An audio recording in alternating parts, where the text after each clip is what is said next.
In this video, I'm going to be talking about what is a multimedia container format. A multimedia container format is a type of file format that allows for several different types of media to be embedded into the file. What is a multimedia container format, really? A multimedia container format is just a file that contains several different types of files, most commonly video and audio files. But you'll understand you'll understand why this is important and why a container file is important. So when you click on a video like MP4, let's just crack it open right here.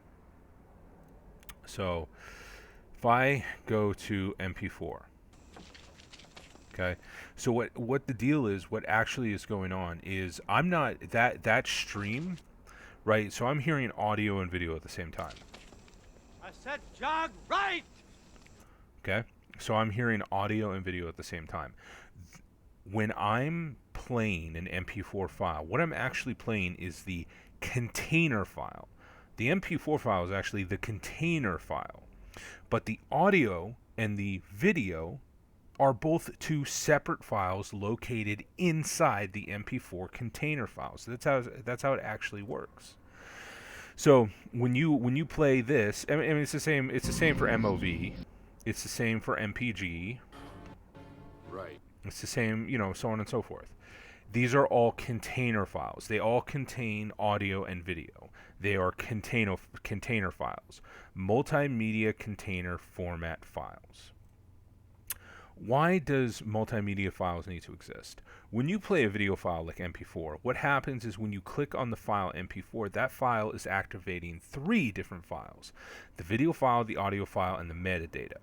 And the multimedia container format is basically the file that makes all the other files play nice. It makes the audio and the video and audio play correctly and in sync. It has metadata that allows you to seek and jump around in the timeline of the file.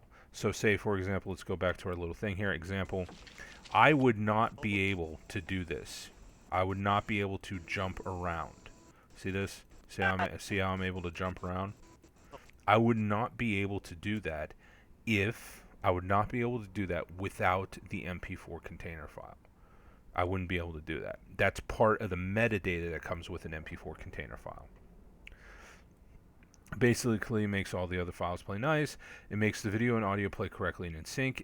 And has metadata that allows you to seek and jump around the timeline of the file. What does a multimedia file offer? A multimedia file offers several things.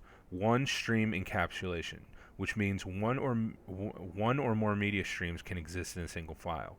And what they're talking about media streams is an audio stream and a video stream, right? So what it means is basically that you can have an audio stream and a video stream exist in a single file and play correctly, coordinating with each other. Timing and synchronization. The container adds data on how the different streams in the file can be used together, e.g. the correct timestamps for synchronizing lip movement in a video stream with the speech found in the audio stream, right? And so that's another thing. So right here. I said jog right! You asshole. Okay, so the audio is in sync with the video only because of the metadata of MP4, only because of the MP4 container file. The video only plays correctly with the audio because of the MP4 container file. Seeking. The container provides information to which point in the time movie can be jumped. The viewer wants to watch only part of a whole movie, and that's what I told you about seeking, right? Without an MP4, without a container file, this would not be possible. Metadata. There are many flavors of metadata. It is possible to add them into a movie using a container format, e.g. the language of the audio stream. Sometimes subtitles are considered metadata. So I don't have any subtitles, but that's another form of metadata. So my examples don't have any subtitles, but if you want subtitles in your movie, that is a form of metadata. So what is an example of multimedia container format? The best example and the most widely used example of a multimedia container format is MP4. Common other containers are MPEG-2, Matroska, and can represent different in audio, video and audio tracks. Each container format has its strengths and weaknesses. These properties can be in regards to compatibility, streaming, and size overload. So that's what it is. These are multiple.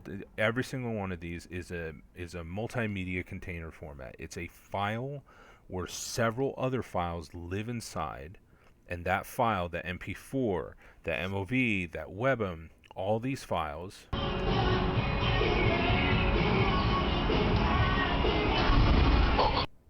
all of those files play together in sync because of their container files. And that is what a multimedia container file is.